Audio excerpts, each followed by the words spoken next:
ಅಧಿಕಾರದಲ್ಲಿ ಮುಂದುವರಿಯೋದಕ್ಕೆ ನೈತಿಕ ಹಕ್ಕಿಲ್ಲ ಸಿದ್ದರಾಮಯ್ಯನವರೇ.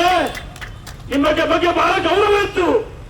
16 ಬಜೆಟ್ ಅನ್ನ ಮಂಡಿಸಿ ಒಬ್ಬ ಹಿಂದುಳಿದ ವರ್ಗದ ನಾಯಕ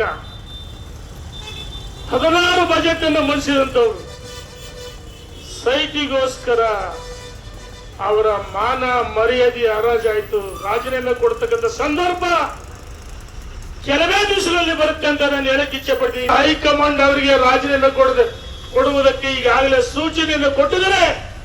ಬೆಳಗಾವಿನ ಅಧಿವೇಶನ ಕೊನೆ ಅಧಿವೇಶನ ಆಗುತ್ತೆ ಅಂತ ಹೇಳಕ್ ಇಚ್ಛೆ ಪಡ್ತೀನಿ ಬಂಧುಗಳೇ.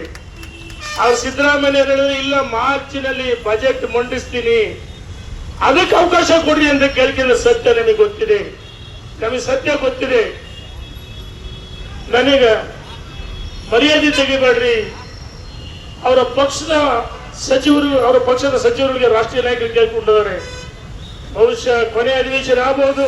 ಆ ಬೆಟ್ಟದ ಮೇಲೆ ಅವ್ರು ಏನ್ ಮಾಡ್ತಾರೆ, ಎಲ್ಲಿ ಖಾಲಿ ಭೂಮಿ ಇರುತ್ತೆ ಮರವತ್ತೆ ಒಂದು ಬೇವಿನ ಗಿಡ ನಡ್ತಾರೆ, ಅದಕ್ಕೆ ಹಸಿರು ಬಟ್ಟೆ ಕಟ್ತಾರೆ, ಅಲ್ಲಿ ಅವರ ಚಟುವಟಿಕೆಗಳು ಪ್ರಾರಂಭ ಆಗುತ್ತೆ. ಅಲ್ಲಿ ಅವ್ರು ಪ್ರಾರ್ಥನೆ ಮಾಡಲ್ಲ, ದೇಶ ವಿರೋಧಿ ಚಟುವಟಿಕೆಗಳನ್ನ ಮಾಡ್ತಾರೆ. ಇದಕ್ಕೆ ನಾವು ಎಚ್ಚೆತ್ಕೊಳ್ತಾ ಇದ್ರೆ ಇವತ್ತು ಸಿದ್ದರಾಮಯ್ಯನವರೇ ಯಾವ ಜಮೀನು ಎಡಬಿಡಂಗಿ ನೀ ಜೊತೆಗಿಕೊಂಡು ಓಡಾಡ್ತಿಲ್ಲ. ವಿಧಾನಸೌಧ ನಮ್ಮೊಂದ ಬೋರ್ಡ್ ಹಾಕ್ತಾರೆ, ಮೆಜೆಸ್ಟಿಕ್ ನಮ್ದಂತ ಹಾಕ್ತಾರೆ.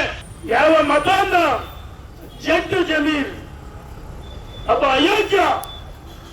ಹಿಂದೆ ಜಮೀರ್ ಈ ರಾಜ್ಯದಲ್ಲಿ ಏನು ಕೋವಿಡ್ ಬಂದಾಗ ಡಿಜೆಹಳ್ಳಿ ಕೆಜೆಹಳ್ಳಿ ನಮ್ಮ ತಾಯಿಹಳ್ಳಿ ಸಹೋದರಿಯರು ಕೋವಿಡ್ ನಲ್ಲಿ ಸೇವೆ ಮಾಡೋರ ಮೇಲೆ ಹಲ್ಲೆ ಮಾಡಿಸಿದ್ದು ಅಯೋಗ್ಯ ಜಮೀರ್. ಬೆಳಗಾವಿಯ ಸುವರ್ಣಸೌಧ ಮುತ್ತಿ ಆಗ್ತೀವಿ.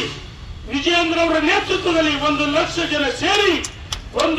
ಜನ ಸೇರಿ ಈ ಕಾಂಗ್ರೆಸ್ ಇಂದ ಕೆಳಗಿಳಿಬೇಕು, ರಾಜೀನಾಮೆ ಕೊಟ್ಟಬೇಕು. ಅಲ್ಲಿವರೆಗೆ ನಮ್ಮ ಹೋರಾಟ ಮುಂದುವರಿತೇಳಿ ಈ ಸರ್ಕಾರಕ್ಕೆ ನಾನು ಎಚ್ಚರಿಕೆಯನ್ನು ಕೊಡ್ತಾ ಇದ್ದೀನಿ.